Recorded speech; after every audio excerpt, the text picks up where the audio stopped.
ఏకగ్రీవంగా ఎన్నిక కావడానికి అదేవిధంగా భారతీయ జనతా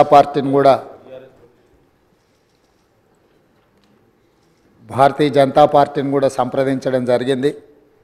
వారు కూడా పరోక్షంగా ఈ ఎన్నిక ఏకగ్రీవం కావడానికి సహకరించారు.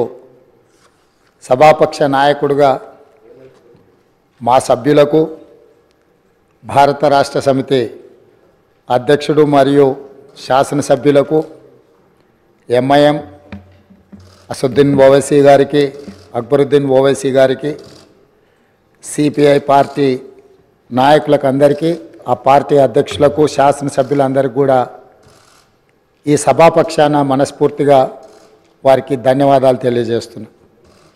ఈ సభ ఒక మంచి సాంప్రదాయానికి మొదటి రోజే మనమందరము ఒక మంచి సాంప్రదాయాన్ని ముందుకు తీసుకెళ్ళడానికి అందరూ సహకరించడం, ఈ సాంప్రదాయం భవిష్యత్తులో కూడా కొనసాగాలి. ఈ మంచి సాంప్రదాయము సభ సమన్వయంతో, అందరి సహకారంతో ఈ సమావేశాలను మనం నిర్వహించుకుంటే తెలంగాణ ప్రజల యొక్క ఆకాంక్షను, తెలంగాణ ప్రజల యొక్క ఆలోచనను ఈ సభ ద్వారా పరిష్కరించడానికి అవకాశం ఉంటుంది. అదేవిధంగా గడ్డం ప్రసాద్ కుమార్ గారు నా సొంత జిల్లా, నేను ఎక్కడి నుంచి అయితే శాసనసభ్యుడిగా ప్రాతినిధ్యం వహిస్తున్నానో ఆ ప్రాంతం వాడు. వికారాబాద్కి చరిత్రలోనే గొప్ప పేరుంది. నిజాం సర్కారు ఉన్నప్పుడు చాలా రుగ్మతలు ఉన్న వాళ్ళకి వైద్య సహాయం అందాల్సిన వివిధ రకాల ఇబ్బందులు ఉన్న వాళ్ళందరినీ కూడా వికారాబాద్ గుట్ట మీద వైద్యం చేస్తే అందరికీ ఆ రుగ్మతలు తగ్గి సమస్యలు పరిష్కారం అవుతాయని తెలుసు. ఇప్పటికి కూడా అక్కడి వాతావరణం, అక్కడి గాలి, అక్కడి నేల ఒక మంచి వైద్యానికి ఉపయోగపడే ప్రాంతం. ఆ ప్రాంతం నుంచి వచ్చిన గడ్డం ప్రసాద్ కుమార్ గారు మన 3వ శాసనసభకు స్పీకర్గా ఎన్నిక కావడం ద్వారా సమాజంలో ఉన్న ఎన్నో రుగ్మతలను, సమస్యల్ని ఈ సభలో వారి నాయకత్వాన చర్చ జరిగి పరిష్కారం అవుతుందని చెప్పి నేను స్పష్టంగా భావిస్తున్నాను, ఆశిస్తున్నాను. అదేవిధంగా వారు అతి సామాన్యమైన కుటుంబం. వెనుకబడి చిన్న వయసులోనే తండ్రిని కోల్పోయి కుటుంబ బాధ్యతను తీసుకొని 8 మంది సోదరీమణుల మధ్యలో ఒక్కడుగా చిన్న వయసులోనే కుటుంబ బాధ్యతను భుజాల మీద వేసుకొని 8 మంది ఆడపడుచులను సమన్వయం చేసుకుంటూ సమాజంలో కుటుంబం యొక్క గౌరవాన్ని నిలబెడుతూ ఏ లోటు రాకుండా సోదరీమణులందరినీ కూడా ఈ రోజుకు, ఆ రోజు నుంచి ఈ రోజు వరకు సమన్వయంతో ముందుకు తీసుకెళ్తున్నాడు. అంటే ఉమ్మడి కుటుంబం ఎలా ఉండాలి, ఉమ్మడి కుటుంబంలో కుటుంబ సభ్యులకు ఉండే సమస్యల్ని వాళ్ళు అడగకముందే గుర్తించి పరిష్కరించడం తెలిసింది అని అంటే ఈ శాసనసభ కూడా స్పీకర్ గారి కుటుంబం. మనందరం కూడా వారి కుటుంబంలో సభ్యులం. అది ప్రతిపక్షము, పాలకపక్షము, విపక్షము అనే విభేదాలు లేకుండా సభ్యులు అంటే ఈ సభ యొక్క సభ్యులు. ఆ సభ్యులు లేవనెత్తే అంశాలను, వారు లేవనెత్తిన అంశాలలో ఉన్న లోతును దృష్టిలో పెట్టుకొని తప్పకుండా స్పీకర్ గారు ఆ సమస్యలకు పరిష్కారం చూపిస్తారు. ఒక కుటుంబాన్ని, ఉమ్మడి కుటుంబాన్ని నడిపించడం, సమన్వయం చేయడం, సమాజంలో ఆ కుటుంబం యొక్క గౌరవాన్ని నిలబెట్టడం తెలిసిన వ్యక్తులు ఈ సభకు సభాధ్యక్షుడు అయిందంటే మన అందరి యొక్క హక్కులను తప్పకుండా వారు కాపాడతారు.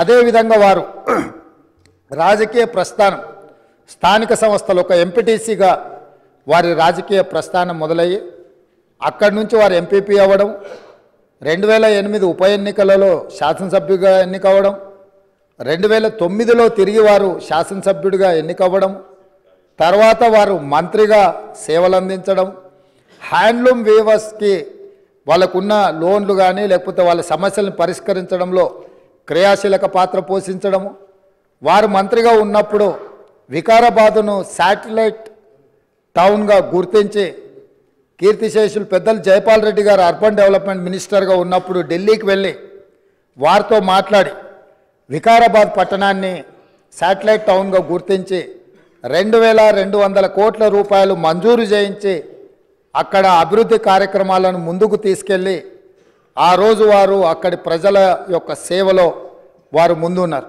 అదేవిధంగా అక్కడ మెడికల్ కాలేజ్ కావాలని వారే ఆ రోజు ఆ ప్రతిపాదన తీసుకొచ్చి ఈరోజు మెడికల్ కాలేజ్ మంజూరైంది. ఇంకా స్టాఫ్ ఇతర అంశాలు కూడా కొన్ని ఉన్నాయి.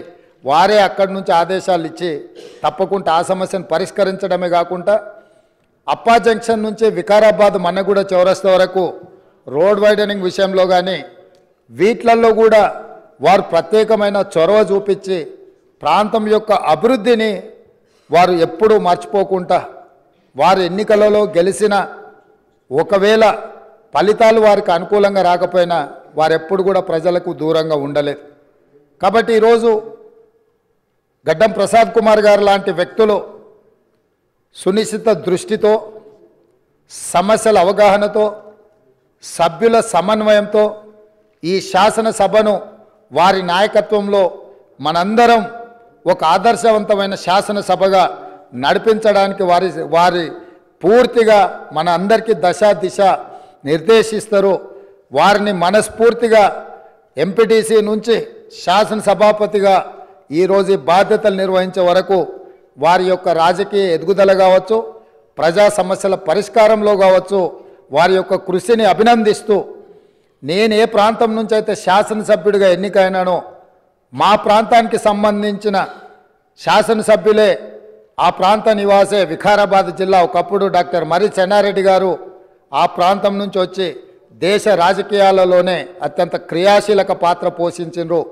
ఆ ప్రాంతం నుంచి వచ్చిన గడ్డం ప్రసాద్ కుమార్ గారు ఈ సభ అధ్యక్షుడిగా ఎన్నికవ్వడం, ఈ ఎన్నికవ్వడానికి సహకరించిన మిత్రపక్షాలన్నిటినీ ప్రతిపక్షాలన్నిటిని కూడా మరొకసారి అభినందిస్తూ మనస్ఫూర్తిగా వారికి అభినందనలు తెలియజేస్తూ ఈ సభలో సభ్యుల యొక్క అందరి హక్కులను వారు కాపాడతారనే నమ్మకంతో వారి అభినందిస్తున్నాను.